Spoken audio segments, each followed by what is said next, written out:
Hi! So today I thought I'd do another Christmas candy, holiday candy, treat, whatever you want to call it. Whatever works in your mind. I'm going to be making English Toffee, which is technically a butter toffee. This is a really old recipe. So you can tell because it doesn't have any temperatures on it. I'm just going till it's the right consistency when submerged in cold water. Like the hard crack, brittle, soft ball, hard ball, that sort of thing. But it's actually a really simple recipe. There's only a few ingredients. The hardest part is getting it to the right stage to make it so when you cool it, it's the right consistency when you eat it. But past that, it's really easy. I've done it every year since I've been a teenager, basically, because no one else wanted to make it and we all wanted to eat it. So I get bored. So anyways, let's get cooking. So I got all my ingredients out, which is literally it to make toffee. This is way too big of a chocolate bar, but I wanted to have some to eat too, so I decided to just buy the bigger one. And it doesn't matter if you use salted or unsalted butter, it doesn't matter. That's the most expensive thing. Chocolate, you could technically use chocolate chips or whatever you happen to have and spread it on that way. Dark Karo syrup, I'm not sure why you need. I don't know, I'm pretty sure you can make it with light, but I'm probably going to change the flavor a little bit.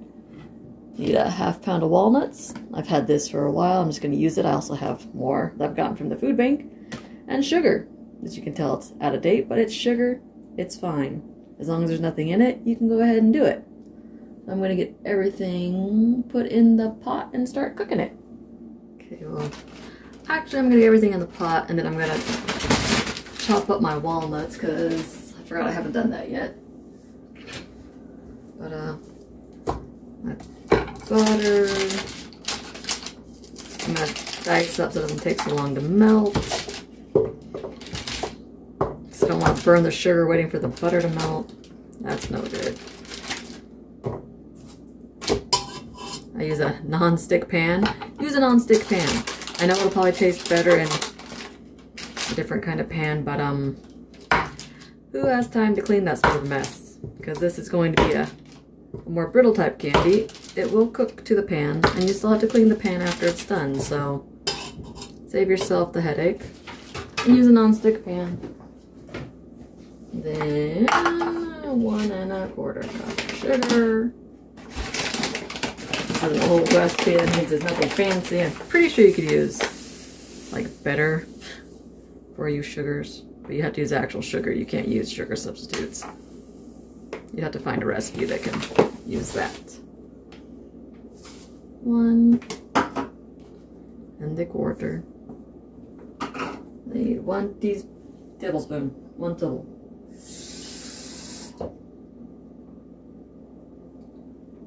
1 table of water, and the hardest part is getting the 3 tablespoons of Karo syrup, because Karo soup does not like coming out of anything.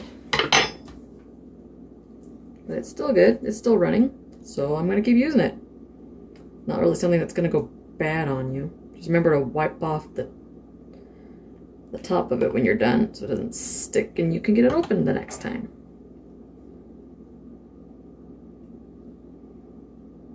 Just 1.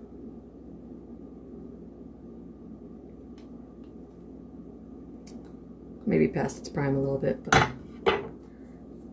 it should last me another year or so before it starts actually going bad. Because of how good the lids are and all that stuff.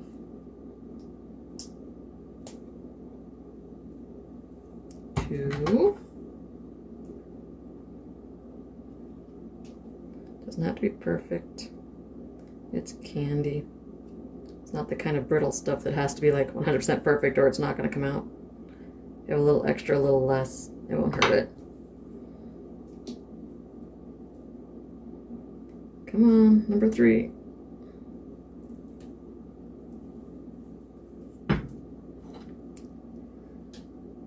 But I'm just going to let this sit while I chop up the walnuts, because when you're done, you have to be ready to pour it out of the pot so you don't overcook it. So we'll get that done in a second, and then I'll start cooking. Quick tip before I start chopping these, since they're whole. You can buy them already chopped if you want to spend a little more money. I like to just put them in a old cookie sheet that I'm not going to get upset with if I chop it up. It's already been cut and everything on, and chop it inside here so I don't have to worry about the nuts flying everywhere. Because no one likes nuts flying everywhere. Take it however you want, and then I'm going to take them off after I chop them up, put some wax paper down, and put all but just a little bit of handful back on the tray to set up for when we have the candy done. Got my walnuts all chopped up, put them back in the bag just for ease. Wax paper, I'm going to put all but just a tiny bit. Tiny bit. Just enough to put some on the topping.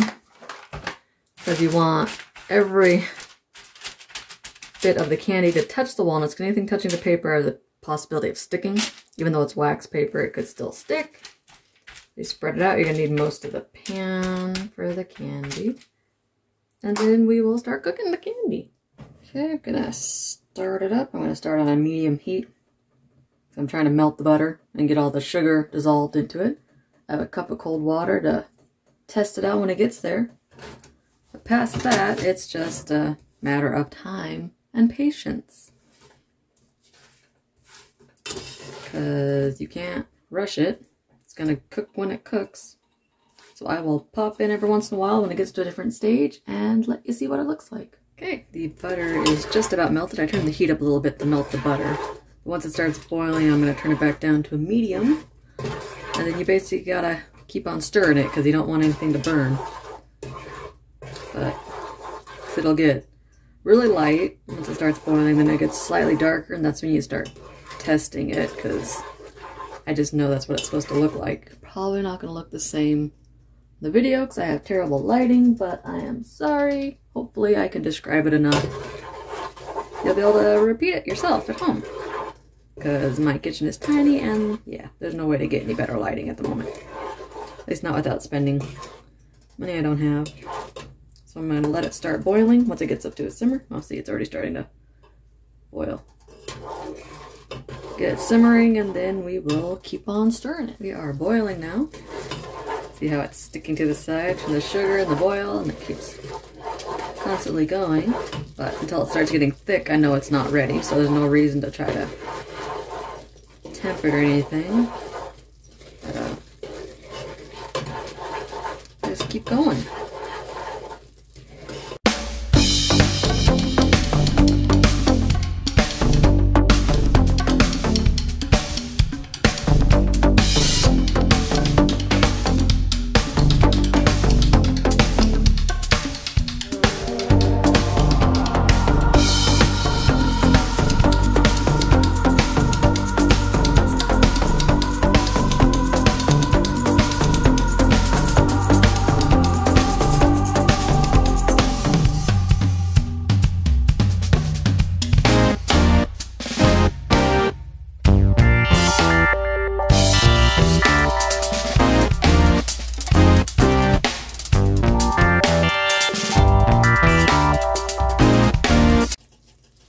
Getting a little thicker. You get to this point, you can start testing it, so you don't want to overcook it or burn it. I don't know if you can see. Yeah, you can see my little cup of water. You just take a little bit of the stuff, dump it in the water, let it sit for a second, take it out, see what it is. This is like a softball stage. It's not brittle, but that's what you do for like fudge. Like if you do an old school peanut butter fudge that says softball, that's it. Hardball is coming next, and then in another minute or so we'll have what we want.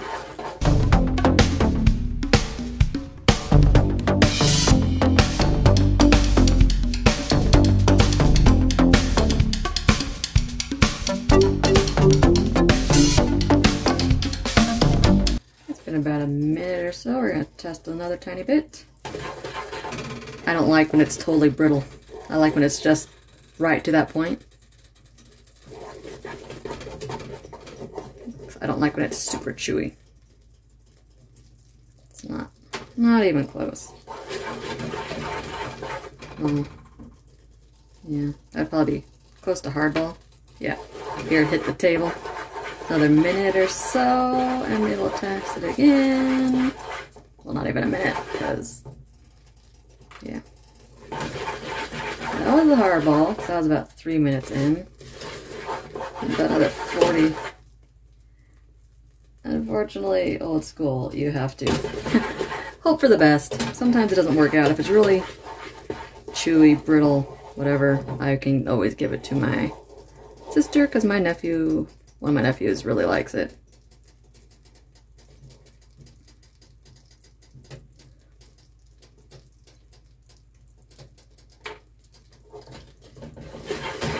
Okay, we're gonna, one more chance. I just need a tiny bit. I keep getting too thick of a, there.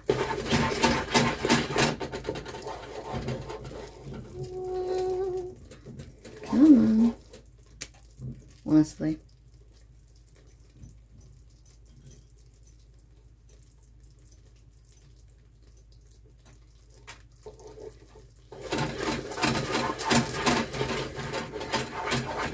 You don't want the candy to get dark, that means it's probably way overcooked.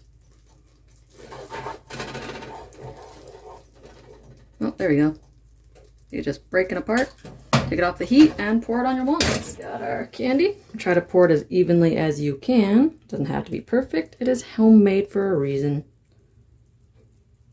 My spoon is in my way.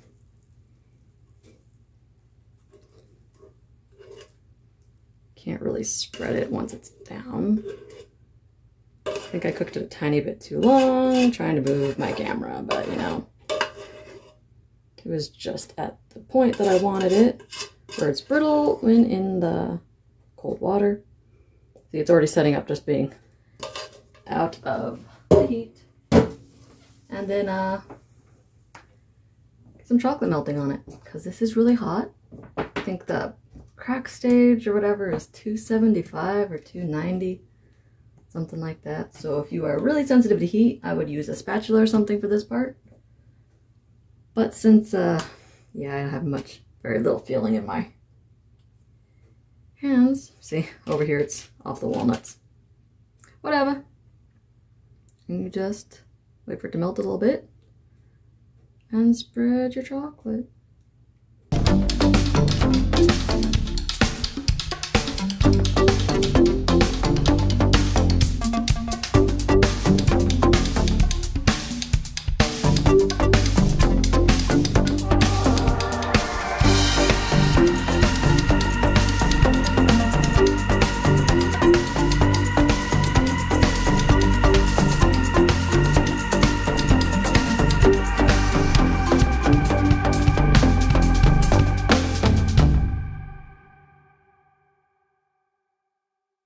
Got your chocolate all spread out, nice and pretty. Put your last little bit of walnuts, sprinkle them on top to make it look even nicer.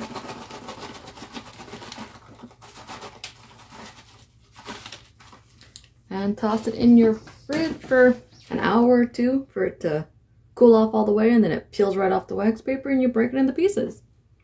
Easy peasy after this point. Okay, it's been about an hour and a half. I think it's hardened enough. Basically one solid piece. It's gonna be noisy for a second. I gotta get it off. Come on.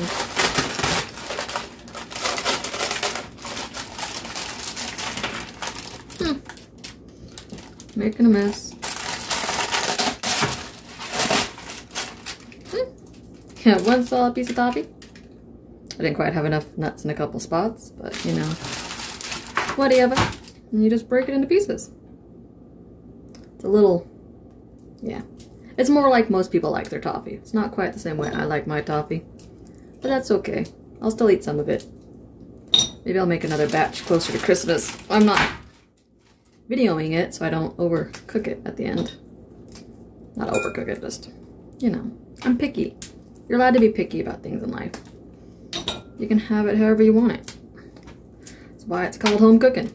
You cook it how you like it. Okay, I'm gonna get this broken apart and let you see how much I get.